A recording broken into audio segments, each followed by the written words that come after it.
இந்த ஆள் அவனுக்கு எதிராக சாட்சி சொன்ன ஒரே காரணத்துக்காக சாட்சி சொன்னவரை அவர் பொண்ணோட கண்ணு முன்னாடியே காலை வெட்டிடுறான். இதை நேரில் பார்த்த பொண்ணு அதிர்ச்சியில் மயங்கிடுறான்.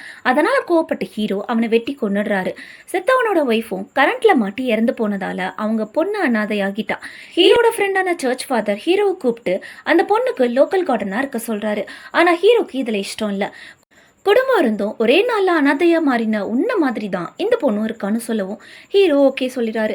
ஹீரோ நல்லவனுக்கு நல்லவன், கெட்டவனுக்கு கேடு கெட்டவன். அந்த பொண்ணும் கிக் பாக்ஸிங் தெரிஞ்சதால எப்போ பாரு காலேஜில் ஏதாச்சும் வம்பு வச்சுட்டே தான் இருப்பா. அதுக்கு காரணம் என்னவோ அடுத்தவங்க தான். ஆனால் திட்டு வாங்குறது என்னவோ இந்த பொண்ணு தான். எந்த பிரச்சனைனாலும் ஹீரோ தான் முன்ன போய் நிற்பாரு. ஒரு நாள் காலேஜில் ஒரு பையனை அடிச்சிட்டான்னு சொல்லி பிரின்சிபல் ஹீரோ கிட்ட தாம்தும்னு குதிக்கிறாரு. என்னாச்சுன்னு கேட்டால் அந்த பையனோட லவ் அக்செப்ட் பண்ணாததால் அவ்வளோ ஃபாலோ பண்ணுறது, அவளுக்கு தெரியாமல் வீடியோ எடுக்கிறதுன்னு இருந்திருக்கான். இதை கேட்க போனவளை ஹீரோ கூட வச்சு தப்பாக பேச துரத்தி அடிச்சிருக்கா. உண்மை தெரிஞ்ச ஹீரோ பிரின்சிபல் முன்னாடியே அவனை அடிக்க சொல்கிறாரு. காலேஜில் ஃபீஸ் ஜாஸ்தி பண்ணதால ஹீரோயின் அவள் ஃப்ரெண்ட்ஸோட சேர்ந்து ப்ரொடெஸ்ட் பண்ணுறப்போ கோவத்தில் ஹீரோ எல்லாரும் முன்னாடியும் அவளை திட்டிடுறாரு. அப்புறம் ஃபீல் பண்ணி அவன் முன்னாடி நிற்க 2 பேருக்கும் பாண்டிங் ஸ்டார்ட் ஆகுது. ஹாஸ்டலில் தங்கியிருந்தவ இப்போ ஹீரோ வீட்லேயே ஸ்டே பண்ண ஸ்டார்ட் பண்ணிட்டா.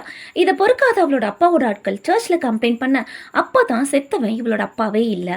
3 மாதம் குழந்தையா இருந்தப்பவே அவள் அப்பா விட்டுட்டு போயிட்டாருனோ ஹீரோவை அப்பா ஸ்தானத்தில் வச்சிருக்கிறதாவும் எல்லார் முன்னாடியும் சொல்கிறா. ஒரே ஒரு வாட்டி உண்மையான அப்பாவை பார்க்கணுன்னு யதார்த்தமாக சொல்ல அவளுக்காக ஹீரோ அதையும் செய்கிறாரு. ஆனால் அவர் முன்னாடியே ஹீரோவை அப்பான்னு கூப்பிட்டு அவருக்கு நோஸ் கட் பண்ணி ஹீரோவை சந்தோஷப்படுத்துறா. இந்த வீடியோ உங்களுக்கு பிடிச்சிருந்துச்சுன்னா வீடியோக்கு ஒரு லைக் போட்டு உங்கள் ஃப்ரெண்ட்ஸ் அண்ட் ஃபேமிலிக்கு ஷேர் பண்ணுங்கள்.